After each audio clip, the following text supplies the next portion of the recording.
ça vient le Pöstelnat? D'où ça vient? Eh bien, pour le savoir, je suis allé à Lisbonne, c'est-à-dire chez moi. Vous étiez en vacances, quoi. Exactement. Cette chronique, tu t'es dit, je peux faire une pierre deux coups. À Lisbonne, et plus exactement dans ce qui, une époque, était une banlieue de Lisbonne, même si maintenant ça fait partie de la ville, Belém. Voilà, qu'on prononce en portugais Belém.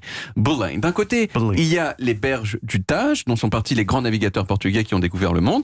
Et de l'autre côté, il y a une petite échoppe qui s'appelle la Pastelaria de Belém.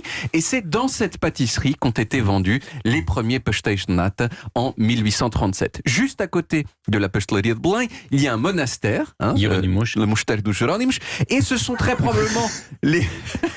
Je sens que je vous perds avec mon accent portugais. Ce sont probablement les moines de ce monastère qui ont inventé les pastéis de nata au XVIIIe siècle, mais pas pour les vendre, juste pour les manger eux-mêmes parce que c'était super bon.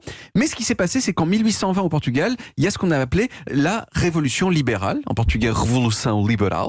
Et une des conséquences de cette révolution libérale, c'est que les monastères au Portugal ont été fermés et les moines se sont retrouvés, si vous voulez, un peu dans la merde financièrement. Alors ils se sont dit, pourquoi on les vendrait pas, nos pastéis de nata, pour faire des thunes? Et c'est exactement ce qu'ils ont fait. Ils les ont d'abord vendus tout seuls, et puis ils ont transmis leur recette à un monsieur qui a ouvert la Pastelaria de Belém en 1837, il y a 184 ans.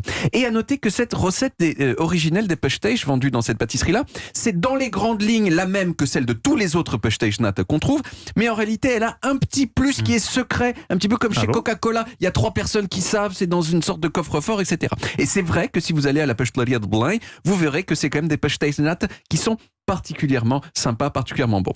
Alors, il s'est quand même passé un truc ces dernières années, pour finir. En 2012, le ministre de l'économie du Portugal, qui s'appelait Álvaro Miguel Rodrigues dos Santos Pereira, il a déclaré devant la presse, c'est fou quand même que personne ait pris le pastel de nata et l'ait exporté à l'international. C'est quand même dingue. Comme ils ont fait les Américains avec le McDonald's. Pourquoi est-ce qu'on n'a pas fait ça, nous? Il était énervé un petit peu. Et je ne sais pas si c'est une conséquence de cette déclaration ou pas, mais ces 10 dernières années, j'ai vu le pastel de nata que je connaissais tout seul au Portugal. Personne ne connaissait quand j'étais petit. J'ai vu le pastel de nata fleurir partout.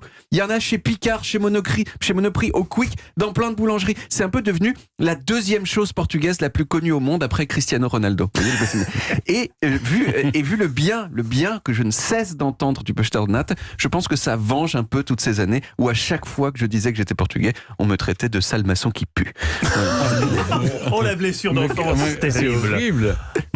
Et vous mettez de la cannelle dessus? Je ne mets pas de cannelle. Parce qu'ils vous le servent à la pasteleria de Belém. Ils vous le servent avec un sachet ou de cannelle ou de sucre. Tout à fait. Moi, je l'aime vous nature. prenez nature. Ouais. Très bien.